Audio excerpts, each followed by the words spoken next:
एक मुनाफिक पड़ोसी की खजूर के दरख्त की शाख एक गरीब सहाबी के घर में झुकी हुई थी और वो पड़ोसी निहायत बेरहमी से गिरने वाले फल गरीब बच्चों से भी छीन लेता था।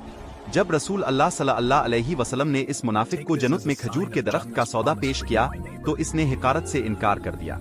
इस मुनाफिक के जाते ही हजरत अबू वालिद अंसारी रजी अल्लाह अन्हु फौरन इसके पीछे चल पड़े। उन्होंने इसे रोक कर पूछा कि वो अपनी वो एक खजूर की शाख कितने में बेचेगा।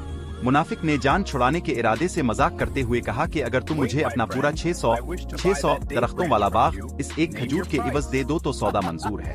हजरत अबू वालिद रेजुआद ने दुनियावी नुकसान की परवाह न करते हुए फौरन इस शर्त को कबूल कर लिया और फरमाया, मंजूर, खजूर तुम्हारी मेरी हुई और बाग तुम्हारा लेने वाले का।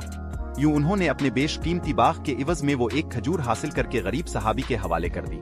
जब नबी करीम को हजरत अबू वालिद के इस बेमिसाल इसार की खबर मिली तो अपने निहायत मसरत से ये बशारत दी, मैं अपनी आंखों से देख रहा हूँ कि अल्लाह ने तुम्हारे लिए जन्नत में एक नहीं बल्कि हजारों आलीशान महल्लात और बागात तैयार कर दिए हैं।